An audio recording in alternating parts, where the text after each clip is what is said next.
Hello and happy actual Saturday from the highly overcaffeinated Coach A here at Radically Rational and radicallyrational.com. You know that caffeine sweet spot? Missed it by this much. Okay, so I get up early this morning, as I do every morning, to slave over a hot computer and write the blogs, and I turn on the TV. Brits are weird. They're just weird. Trooping the color? That sounds kinky to me. Trooping the old color. If you ain't trooping, you ain't trying. Let me get this straight. The king gets 2 birthdays annually and a pony? Man, that's royal privilege right there. Okay, the Stros are officially scuffling. There's just kind of a bad or at least not good vibe coming off this season for them so far. They've lost 2 in a row and 7 of their last 10. Okay, Ricky Fowler with the brim, got the diving board on his head, and I like it, by the way. He does something that I just found remarkable yesterday. He shoots a 68 in the second round at the Open, despite carding 6 bogeys. To me, that's even more impressive than the 62 that he shot on Thursday. So the Cap has now carded 18 birdies in the first 2 rounds of the U.S. Open. Let me say this too. Ricky Fowler, he was so hot for so long, really cooled off, went through a troubling time, kind of lost his game for a while, but I do think he's handled it well and with a lot of class. And if he ends up winning the Open, that would be just fine with me. On the other hand, I won't deny it, I hope this unholy alliance between the PGA Tour and the murderous Saudis gets undone. Maybe the U.S. Senate can finally be good for something. Okay, I love college quarterbacks. I like evaluating them and watching them. A couple years ago, I loved Sam Howell at North Carolina, mostly because of his toughness. Now, in his second year with the Commanders, and apparently right now is going to be their starting quarterback. Keep in mind, he was a 5th round draft choice. He might end up being a real bargain. This is concerning. You remember that Deion Sanders had 2 toes amputated because of a circulation problem. That happened back in 2021. Now doctors are telling him there's a real chance he may have to have his left foot amputated. Let's hope that's not the case. As for Prime, all he says is if you're going to do something, do it right now, because after that, I got to get ready for my first season as coach of the Colorado Buffaloes. We absolutely wish him well. What is this thing with pro athletes and luggage and guns and airports? What is so hard about keeping guns out of your travel luggage? Pats cornerback Jack Jones, not that Jack Jones, is the latest knucklehead. He got busted Friday at Boston's Logan Airport. In addition to packing 2 guns, this is great, Jones also had possession of, quote, a large capacity feeding device. My guess is that guy is about to be an expat. And apparently, waving firearms around on social media videos is frowned upon too. The NBA has suspended Ja Morant for the first 25 games of next season. Morant is saying all the right things right now. The problem is he's done that before, twice.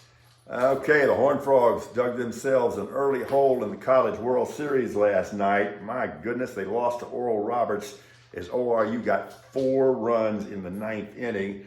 And I saw a little bit of the game I'm about to describe to you too, and it was really fun because I didn't have a dog in the fight. I didn't care, but it was a rough night for Virginia. They gave up 3 in the 9th and a 6-5 loss to Florida. College World Series always fun. I'm going to keep this brief because it's amazing to me that I or anybody else has to say this in the first place. It's really mind-boggling. It's jaw-dropping.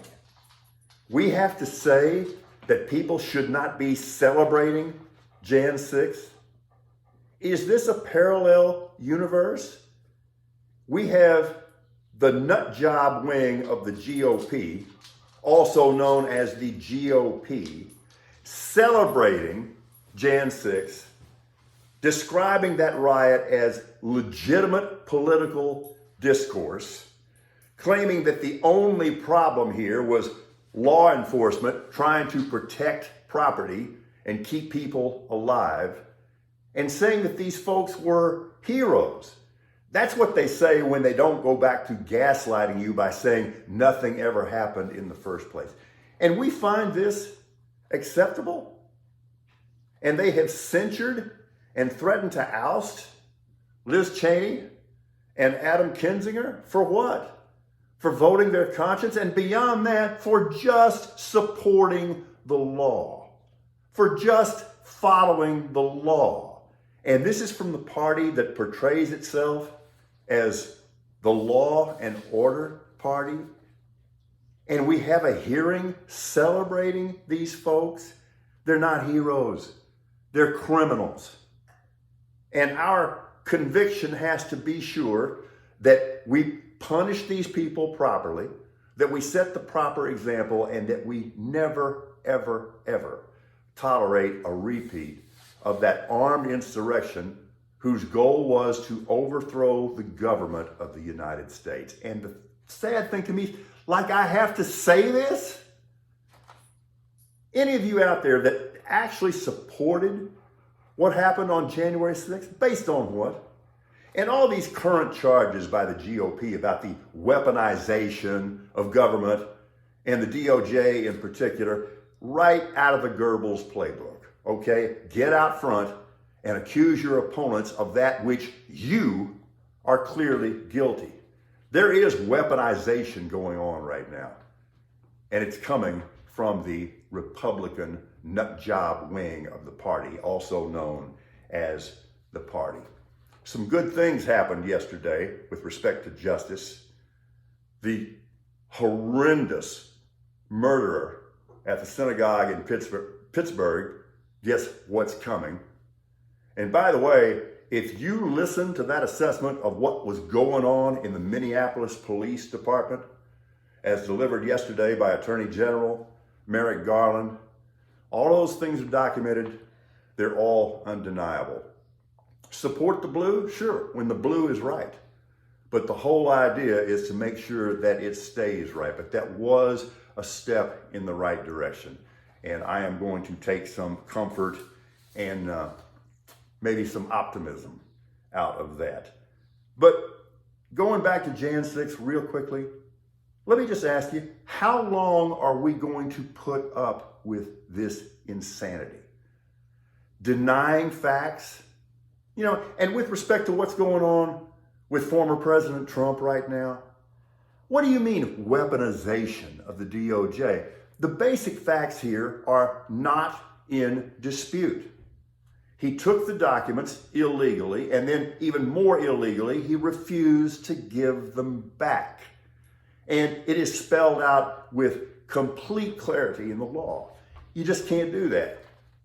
So, with obvious probable cause there, so if the DOJ does its job and pursues that, all of a sudden they're weaponizing this and politicizing this. Guys, we've got to return to something resembling sanity, which is why we do Radically Rational in the first place. We'll save the Father's Day greetings for tomorrow. Have a great Saturday.